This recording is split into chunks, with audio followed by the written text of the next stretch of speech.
Hi, എല്ലാവർക്കും നമസ്കാരം. എല്ലാവരും സുഖമായിരിക്കുന്നെന്ന് വിചാരിക്കുന്നു. നമുക്ക് ഇന്ന് വളരെ ഈസിയും ടേസ്റ്റിയുമായിട്ടുള്ള ഒരു ബ്രേക്ക്ഫാസ്റ്റ് റെസിപ്പി ആയാലോ. വളരെ ഈസി ടേസ്റ്റി ബ്രേക്ക്ഫാസ്റ്റിനോ ഡിന്നറിനോ ഒക്കെ ഉണ്ടാക്കാൻ പറ്റുന്ന ഒരു ഉപ്പുമാവിൻ്റെ റെസിപ്പിയാണ് കേട്ടോ. അവിൽ കൊണ്ടൊരു ഉപ്പുമാവ്. ആദ്യം നമുക്ക് അതിനായിട്ട് കുറച്ച് അവിലെടുത്തിട്ടൊന്ന് നനയ്ക്കുന്നത് ഞാൻ സ്ട്രെയിനറിലിട്ടിട്ടാണ് നനയ്ക്കുന്നത്. 2 കപ്പ് അവിലെടുത്തിട്ടുണ്ട് കേട്ടോ. ഇത് റെഡ് അവിലാണ് ഞാൻ ഉപയോഗിക്കുന്നത്. വൈറ്റ് വേണ്ടവർക്ക് വൈറ്റ് ഉപയോഗിക്കാം.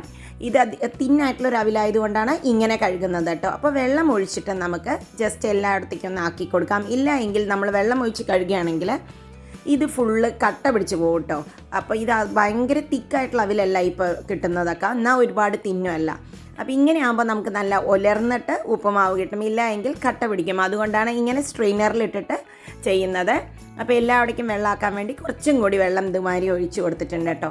എന്നിട്ട് എല്ലാവിടേക്കും ഒന്ന് നമുക്കതിനെ ഒരു 10 മിനിറ്റ് ഇതിങ്ങനെ ഒന്ന് അടച്ച് വെക്കാം. എല്ലാവിടെയും ഒന്നായിട്ടൊന്ന് ചെറുതായിട്ടൊന്ന് കുതിരട്ടെ, സോഫ്റ്റ് ആവട്ടെ. അപ്പോൾ ഒരു 10 മിനിറ്റ് കഴിഞ്ഞപ്പോൾ ഇതിനെ എടുത്തിട്ട് ഞാൻ ഒരു പാത്രത്തിലേക്ക് മാറ്റുന്നുണ്ട്. നമ്മൾ ഉപ്പൊന്നും ഇട്ടിട്ടില്ലല്ലോ, അപ്പോൾ ഇതിലേക്ക് കുറച്ച് ഉപ്പും കൂടി ഇട്ട് കൊടുക്കാം. എന്നിട്ട് ഇതിനെ ഒന്ന് ജസ്റ്റ് മിക്സ് ചെയ്തതിന് ശേഷം എഗെയിൻ ഒരു 5 മിനിറ്റ് അടച്ച് വെക്കാം. ആ ഉപ്പൊക്കെ പിടിക്കാനായിട്ടാണ്. ഇപ്പോൾ ഇത് നന്നായി ഒന്ന് മിക്സ് ആയിട്ടുണ്ട്. ഇതിലേക്ക് വേറെ ഒന്നും തന്നെ ഞാനിപ്പോൾ ആഡ് ചെയ്യുന്നില്ല. വൈറ്റ് അവിലാണെങ്കിൽ നല്ല കളർ ഉണ്ടാവും എന്ന് മാത്രം കേട്ടോ. ഇനി നമുക്ക് ഉപ്മാവ് ഉണ്ടാക്കാനായിട്ടൊരു ചീനച്ചട്ടി വെച്ചിട്ടുണ്ട്. അതിലേക്ക് ഒരു 2 ടേബിൾ സ്പൂണോളം വെളിച്ചെണ്ണയാണ് ഒഴിച്ച് കൊടുക്കുന്നത്. ഏത് ഓയിൽ വേണമെങ്കിൽ നിങ്ങൾക്ക് ഉപയോഗിക്കാം. നല്ലെണ്ണയിൽ ഉണ്ടാക്കിയാലും നല്ല ടേസ്റ്റ് ആയിരിക്കും കേട്ടോ. അപ്പോൾ കടുക് ഇട്ട് കൊടുത്തിട്ടുണ്ട്. കടുക് നന്നായി ഒന്ന് പൊട്ടട്ടെ. ജീരകം വേണമെന്നുള്ളവർക്ക് ജീരകവും ഇട്ട് കൊടുക്കാം കേട്ടോ.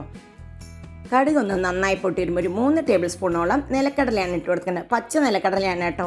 നിലക്കടല നമ്മുടെ ഇതിൻ്റെ കൂടെ നല്ലൊരു കോമ്പിനേഷനായി തോന്നി. അവിലിൻ്റെ കൂടെ ഒരു 2 ചുവന്ന മുളകും കുറച്ച് കറിവേപ്പിൻ്റെയിലും കൂടി നമുക്ക് ഇട്ട് കൊടുക്കാം. ഇനി ഈ നമ്മുടെ നിലക്കടല ഒന്ന് നന്നായി ഒന്ന് വറുത്ത് വരണം. അധിക സമയമൊന്നും വേണ്ട. ഇതൊരു മീഡിയം ഫ്ലെയിമിൽ വെച്ച് കുക്ക് ചെയ്താൽ മതി കേട്ടോ. ഇത് പൊട്ടിത്തുടങ്ങുമ്പോൾ നമുക്കതിലേക്ക് ഒരുവിധമായി പൊട്ടിത്തുടങ്ങിയിട്ടുണ്ട്. ഇനി അതിലേക്ക് 1 ടേബിൾ സ്പൂണോളം കടലപ്പരിപ്പ് ഇട്ട് കൊടുത്തിട്ടുണ്ട്.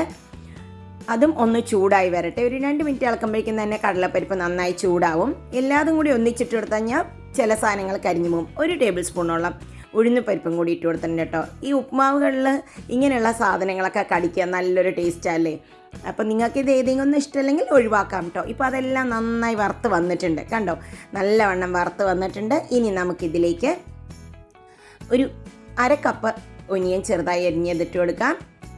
2 ടീസ്പൂണോളം ഇഞ്ചി, ഒരു 3 പച്ചമുളക് ചെറുതായി അരിഞ്ഞത്. ഇതിൽ മുളക് പൊടി ഇടില്ല കേട്ടോ. അതുകൊണ്ട് തന്നെ നിങ്ങളുടെ ഇഷ്ടത്തിനനുസരിച്ച് പച്ചമുളകും ചുവന്ന മുളകും ചേർക്കാം. ഇനി അതൊന്ന് നന്നായി ഉള്ളിയൊക്കെ ഒന്ന് നന്നായി വഴറ്റി വരട്ടെ. നമുക്ക് ഉള്ളിയൊക്കെ എത്രത്തോളം വഴറ്റുന്നോ അത്രത്തോളം ഇതിന് ടേസ്റ്റ് കൂടും കേട്ടോ.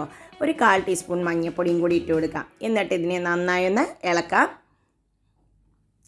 അത് പെട്ടെന്ന് തന്നെ ഇളക്കിയെടുക്കാം കേട്ടോ. ഇനി അതിലേക്ക് ഒരു 1/2 കപ്പ് പൊട്ടറ്റോ ഉരുളക്കിഴങ്ങ് നന്നായി ഒന്ന് ഉപ്പിട്ട് വേവിച്ച ഉരുളക്കിഴങ്ങാണ് ഇട്ട് കൊടുത്തത്.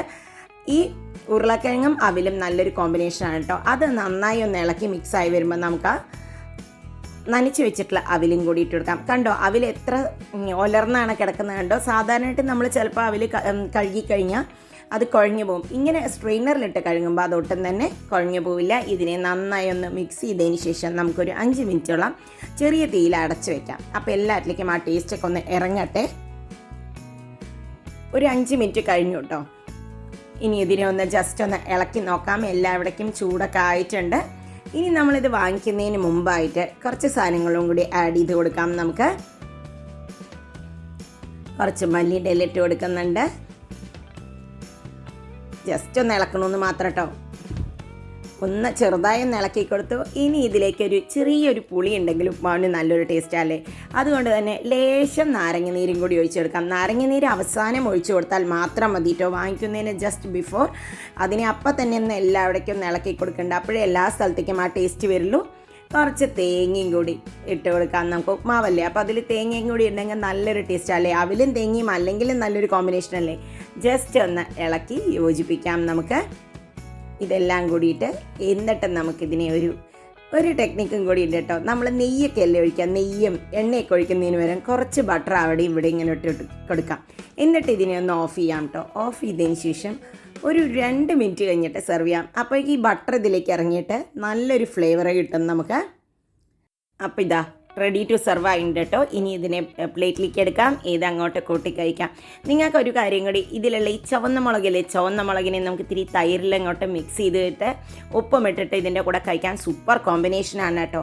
കൂടാതെ ഇതിൽ ആ ഉരുളക്കിഴങ്ങും അവിലും പിന്നെ ആ പീനട്ടും ഒക്കെ കൂടി ഒരു അടിപൊളി ടേസ്റ്റ് തന്നെയാണ്. അപ്പോൾ എല്ലാവരും ട്രൈ ചെയ്ത് നോക്കി അഭിപ്രായങ്ങൾ അറിയിക്കൂ. നമുക്ക് വീണ്ടും അടുത്ത വീഡിയോയിൽ കാണാം. Bye, thank U.